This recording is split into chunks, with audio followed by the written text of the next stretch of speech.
Hey guys, and welcome back to another Unfiltered Gamer board game review, and today's game up on the tabletop is Quinn by Arc and Gravity Publishing. This is a two-player abstract strategy game that plays similar to games like the classic chess and checkers and Chinese checkers, but in this game, now we brought together an iris and an eye, and you're going to be utilizing your pieces on one side of the board against your opponents as you traverse this area, this grid. The grid is magnetized, and so are your pieces, so that when you move from space to space, the pieces are going to stay there.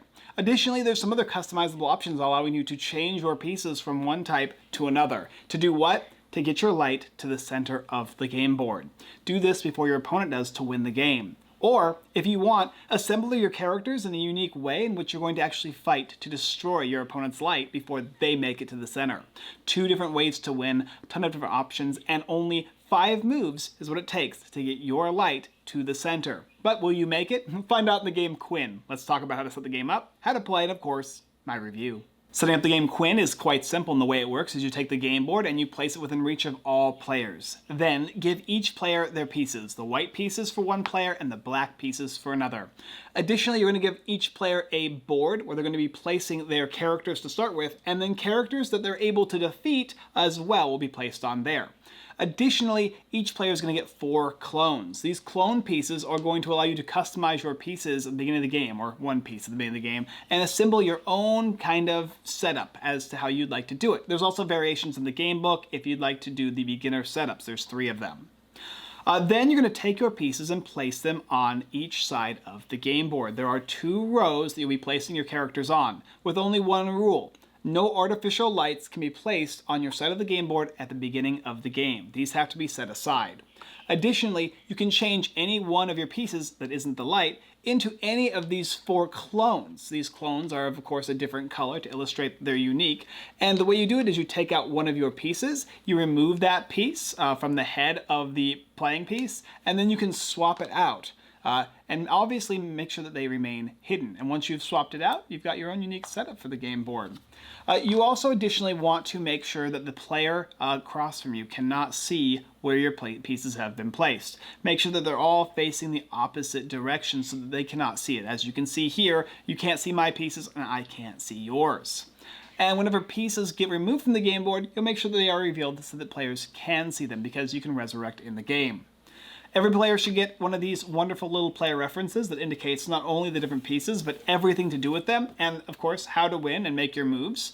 And then, after that, go ahead and take all the rest of the pieces. You won't need them, but you can utilize them at the beginning or at the end of the game, like a strategy guide, and of course, the additional rules and variants of the game. And if you're drinking, take the 2 coasters. And that's the setup. Okay, so the playing of the game Quinn. And before we get into that, there's a little side note. There is an action you can take in this game once that is resurrecting one of your fallen pieces that your opponent has destroyed.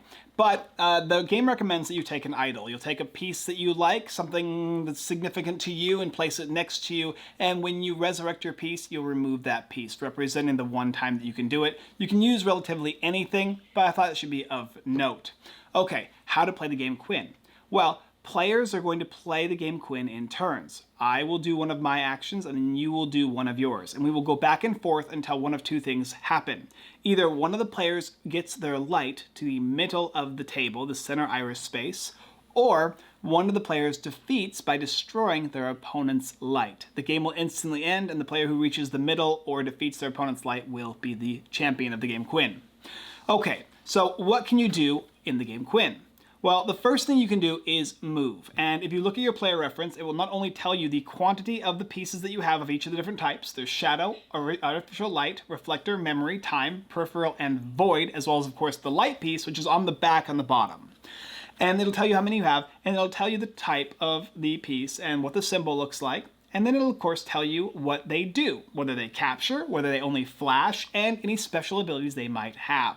So obviously the first action can be to move one of your pieces. You can move that piece up to its total movement or less. Like, for instance, if I had a shadow, and the shadow can actually move 7 total spaces, that character can move 1 to 7. It's really up to them, always making sure that your opponent cannot see your piece as you move that specific piece. But they are going to be able to understand that that piece is limited to being a certain piece depending on how you move. If you move more than 5, your character is definitely going to be a shadow.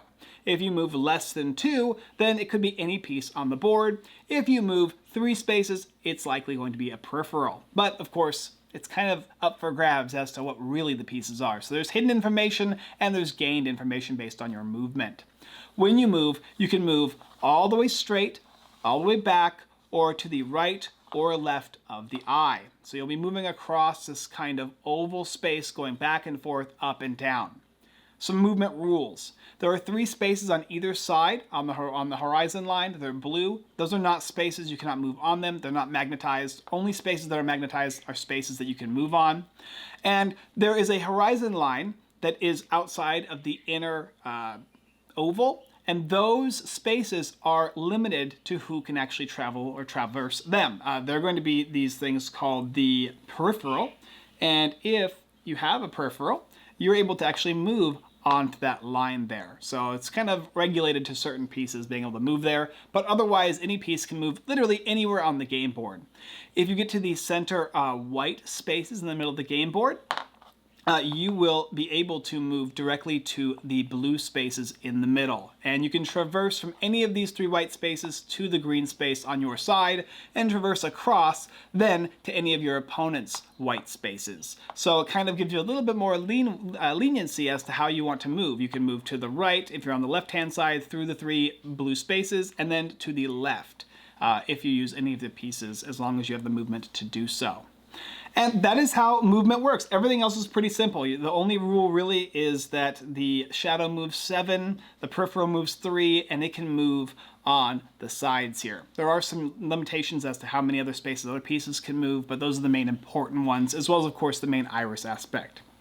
Aside from moving, you're going to be able to capture or flash. Your piece will tell you whether or not you capture or flash. The shadow, artificial light, the time, peripheral, and void are all captures. And how that works is when you bump any piece of your opponent's with a capture, their piece will be removed, similar to chess. That piece will go to your game board and allow the opponent to resurrect them once if they so choose. So capturing is obviously very simple. Move that number of spaces and then remove the piece. Other times you might be flashing. And flashing is basically the same thing as capture, but how that works is when you move your piece that flashes and hits another piece, they'll reveal and you'll check to see what they do. And they all do different things based on what pieces you are flashing. Sometimes they're going to swap places, some will trade, etc., etc. The next thing that you can choose to do is take an action. You can utilize your piece's special abilities, but you have to call out the special ability. For instance, if you want to use something like your memory is actually going to be able to swap places with any single one of your pieces on the same side of the board, but only once a turn. And a swap can't happen on or across the iris/horizon. So basically, if I had a memory on this side of the board here, on my turn, instead of moving or capturing, I can simply swap pieces with one of my other pieces. All right, useful. It's a way to get your light to the center, or a fake decoy. And of course, there are other specific unique actions that you can take, like for instance, time. You can remove this time piece to basically forego your opponent's last move and allow you to have a bonus move. So at a cost of 1 piece, you get an extra turn, and you get to learn what your opponent wanted to do on the previous turn, but now no longer can. Okay, so that's the main 3 specific actions of the game, but there is 2 more. The next one is you can actually bring a piece back that has been on your board awaiting for deployment. And those are mainly going to consist of artificial light and any piece you didn't choose to use on the board. You'll take it and place it here on the very edges of your side of the game board, basically kind of resurrecting them from the supply. And the last action is spending your totem to resurrect any game piece that was captured by your opponent at any point in the game. You'll simply spend your totem, you'll take this piece and place it back right here, and then continue the game. And those are all the main actions: moving, capturing/flashing, bringing a piece from your supply onto the game board in the back column, you have to have a space to do it, and of course resurrecting, which is the same rule, you have to have a space to do it.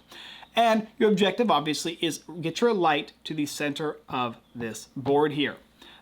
This one here is the light. It's the one that has 2 triangles and a dash on the right-hand side. And the artificial ones it's the same thing, but it has 2 crosses through it. And these are kind of fake outs for your opponent to kind of think that that's where your light is. So your objective is obviously to maintain anonymity with your piece so that you can eventually reach the center here and thusly revealing it to win the game. If you don't want to do that, go ahead and fight your opponent. Go ahead and get to their side of the game board and try and find and destroy their light. And if you can do that, you'll win in that way as well. And there you go, that's the game Quinn. Let's talk about it as well as a little bit more about the different pieces and how they work. Quinn is an abstract strategy game based on two classic abstract games that I've played in the past, and this might help you in determining whether this is for you or how it makes sense to you as how it functions. But it's basically chess, obviously most of you know that, in which there are multiple different pieces in the game with different movements and abilities, actions that they can take, and spaces that they can move on to. Some, for instance, like the peripheral will function similar to like the knight, in which the knight moves kind of like in an L shape, whereas the peripheral is going to be able to kind of traverse the horizon line in a way in which most characters can't, because most characters can only go in this triangle section on your game board, but peripheral can ignore that and slide across to this line here. And these are the only pieces that can do that, and they can get into your opponent's game board a lot easier. There's space, which is pretty well protected up until somebody gets into that area and starts combating them. There's also pieces like the rook, which functions similar to the shadow. Shadows can move 7, which is basically 1, 2, 3, 4, 5, 6. And this is as far as this guy can go in this space, but almost up to the white line on some spaces as well. And maintaining the ability to cross across the game board is very, very powerful. Shadows are your strongest character in the game up until they're destroyed. So it plays a lot like chess, defeating your opponent's king, in this case destroying your opponent's light. What's also unique about this game too is it functions like Stratego, in which you don't actually know what your opponent's pieces are until they move or give you some sign based on an ability or how it moves, what the piece is. You know that if the piece is likely only moving one space at a time, it's very likely to be the void, which is a self-destructing piece, and if your opponent chooses to hit it, their piece will blow up along with yours. So it's a very powerful bomb piece. You can do specific abilities, like for instance, if you have like your memory out and you want to fake your opponent out thinking that you're going to try and win, you can move your memory piece by swapping it with your void piece. And so when their piece comes to destroy it thinking it's your light, they will blow that thing up. Turns out it's a void, and now their piece is going to go as well. A very powerful piece and unique because it's able to function very slowly, but you can use your other pieces to kind of manipulate what that piece is. Because if you just start moving it one space at a time, your opponents are going to know that's your void and you're trying to trick them out. So using a memory or a swap is going to be useful. Then you're going to have, of course, the shadows, which they can't capture other shadows and they move directly across the game board. Artificial lights are your next strongest piece, but only when all your shadows are gone. You'll have 2 shadows in the game, and if both of those get eliminated by your opponent, all your artificial lights, which don't start on the game board, they start off the game board, so you have to bring them in. They normally only move 2 spaces, but they'll move 5 spaces when you have no shadows left. So they can actually become a little stronger when you've lost your 2 main pieces you'll be using for capturing your opponent's pieces. The reflector can transfer light or artificial light. They have the ability to like reflect the light across in one way or another so that you can get your artificial light and your lights farther up on the game board. Functions kind of like memory, but instead of swapping, it kind of brings them like a tractor beam. The memory piece, like I said, is a swapper. Time piece is where you remove it and your opponent loses its last move and you take an extra one. Peripheral is one that goes across the game board, and voids are blow-ups. So those are all the main pieces in the game with all their unique specific special effects. And this game has a really unique style to it. You're basically trying to utilize your pieces to have one of 2 different strategies, or maybe both if you want to go ahead and try and be extra strategic, where you're like pressing the offensive while slowly moving your light up the game board to try and hit this specific little iris space in the middle. And you're also able to swap your pieces out, or at least a piece out, with one of the unique ones from here. So it kind of gives you not only your unique setup every time, but also your opponent doesn't actually know exactly how many of whatever piece that you have on the game board. Now, of course, you're limited to shadows. There's not a bonus clone of a shadow that you can take, but there is one for the void, there's one for the artificial light, there's the time one, and then there's also the memory one as well. Memory is probably my favorite piece in the game, allowing you to swap. It's kind of a unique, tricky it's like it messes with your opponent's mind because they don't know what piece you're moving in. And if they're not careful, they could blow themselves up, or you could push your light straight up, or maybe you'll bring a shadow all the way up and they don't know what to expect, and then you hammer their light. This game is complex and challenging. There's a lot of unique strategy to it, and if you've played chess and Stratego, you'll understand that those games are high-intense games, every move matters, and if you do not create a strong board presence early on, it will cost you. In some points of the game, if you play poorly, you're not going to come back from it. It's very, very difficult. Being able to resurrect pieces is nice. However, they start in the back line, and that's your turn. So it gives your opponent an extra turn for you to resurrect a piece, and that's also extremely costly, and you have to choose to resurrect very, very specifically. Bringing back pieces your opponent have killed is usually better because you can bring things back like a shadow, or bring things back like a memory or a time that allow you to kind of stay in the game. This is a really, really high-intensity, thought-provoking, unique strategy game. This abstract is so cool. And I think you guys kind of have the idea of how this game works. Quality of the game. The quality of Quinn is beautiful. The pieces are wonderful. They're magnetized and they fit on the board quite well. Like, you have to push the piece pretty hard to get it off the game board. And so you can pretty much not have to worry about anything falling off, with the magnetized aspect to it. I love that. And it feels cool having these small pieces that are kind of weighed on the top, but it not matter because of the magnetization. Your game board, where you keep your pieces and eventually where you start to take your opponent's pieces and place them on it, works well as well. And it's a very simplistic aspect to the game, but it brings a lot of theme, a lot of quality to the game, and I love that. The fact that you can take all your pieces and change them out with clones is a nice aspect as well. And just overall, the quality is great. I also love the fact that it actually comes with a full booklet of strategy. It's almost 100 pages of a strategy guide, learning about the different pieces, the steps you can take, when you should capture or reinforce, how you use memory, and it just goes over a whole bunch. I didn't go over the whole thing. I think I got to like page 45, and then I figured I understood the game. Additionally, too, the rulebook is actually really well done, really easy to understand, and pretty straightforward, with unique pages for each of the different pieces, as well as some unique ways in which you can change the game up as well. There's also ways you can keep track of your memories on the back, so whenever you play against different people. And then, of course, they have a wonderful little contact guide at the very back, so if you have any questions or whatever, you can illustrate them there. Yeah, this is a great little abstract game. A few things that I had issues with at the beginning was to understand that you can move your pieces across the blue area. You don't have to... Originally, I only thought that certain pieces could go across or peripheral, but actually, as long as you have the movement, you can land on these blue spaces and go through them. Any piece can do that. The other thing, too, is the player reference is great, explaining all the different pieces here, but on the back, in the bottom left, is where you find the light. So for a long time, I didn't know the rules for what the light piece could do, and until I literally had to go to the back and look down here. Now, of course, it just moved to 2 spaces. It can capture, and there's only one of them, and if you lose it, you're out of the game. But other than that, the game's very straightforward. It's a fun little abstract game, and I think if you're one of those people who look for high strategy abstract games with a unique theme and stylization and a high quality feel to it, then you're going to really enjoy Quinn. It's pretty straightforward with this one, whether you want to play it or not. I like abstracts. I like games like chess. I love Stratego. This is definitely up my wheelhouse. I really, really enjoyed it. And if you're kind of in that ballpark as well, jump into it. If you don't like the kind of chess checkers, Stratego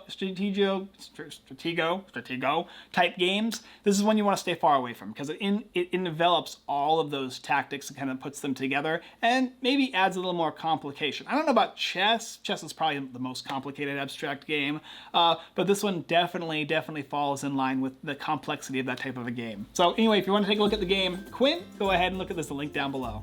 Good game.